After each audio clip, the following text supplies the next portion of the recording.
The music and arts programs foster much creativity within the minds of young people, and I can attest to this. I began my journey in the music program when I started middle school. I already had a love for music, but once I was able to join the band, I was able to carry that love over. I started testing instruments to see which suited me best. I tried the oboe, the bassoon, and the trumpet, but none of them interested me. The one that did was the French horn.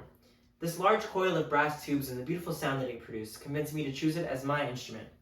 And to this day, as a senior in high school, I still play it. I learned how to read and make music, which I believe allowed me to exhibit my creativity. This creativity also allowed me to grow in an academic sense.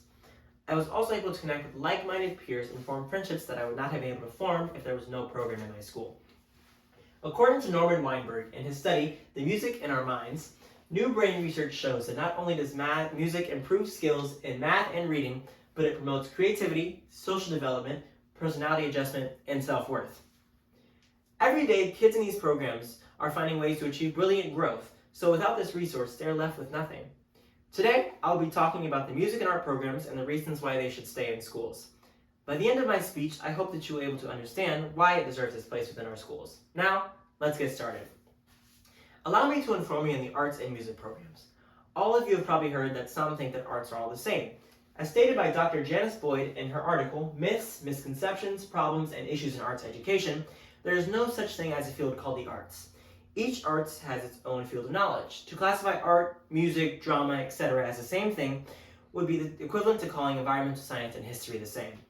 Each has its own curriculum and methods of study, so to group them together would be detrimental to the learning experience. Another myth that you may hear is that there is nothing for children to learn in the music and arts program, therefore they are useless. In her article, 14 Pros and Cons of Cutting Art Programs in Schools, Natalie Regali states, when children receive time in art education, then there are boosts to their final testing scores. The College Board discovered that a student who takes 4 years of classes can achieve grades that are 10% better on these tests. As shown, children are gaining knowledge from the arts programs that they take up. Many people also believe that creativity is something that cannot be taught. Regali discredits this by pointing out that creative careers can result from arts participation. She stated, art can take on many different forms. Music can spark a child's interest in an instrument, giving them an opportunity to travel the world while supporting themselves. Creative careers create a chance to be open to learning new things, to the point where acting, graphic design, or computer coding becomes better because of the visual approaches that these classes require. In the same manner that knowledge is acquired in your everyday statistics class or history class, knowledge is acquired in all forms of art. It's just represented differently. Myths and facts can be very important to a situation, and now that I've informed you of some, let me get down to the specifics. Displayed behind me is a graph that illustrates the level of academic achievement that both kids in music creation and musical performance display because they participate in arts.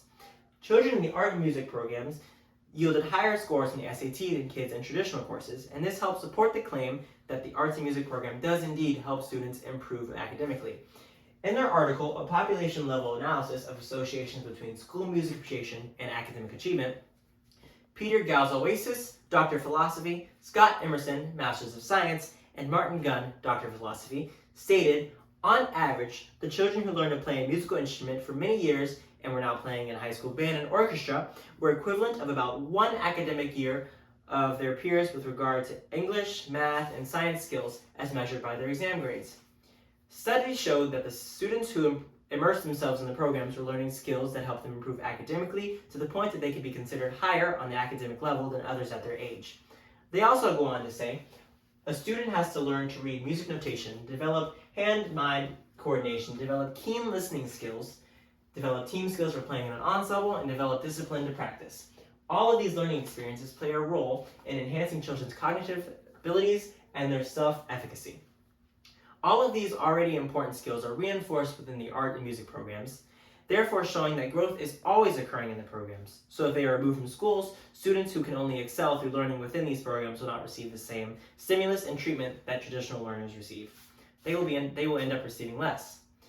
Let's move on to what could happen if the arts and music programs were removed from schools. Think back to when you were a kid. Did you want to spend all your time focusing on taxing homework that you would have from all your core classes when you could be spending your time playing a video game or hanging with friends? When children take part in a curriculum that they enjoy, they don't want to be burdened with stress and work. The curriculum in these programs is something that they enjoy and want to work hard on to succeed. Imagine if these programs were taken from these children. They would not have that space to take part in what they love and the space where they feel safe. Furthermore, without these programs to provide a place for art-oriented children, they have no resources to express themselves in the way that they want.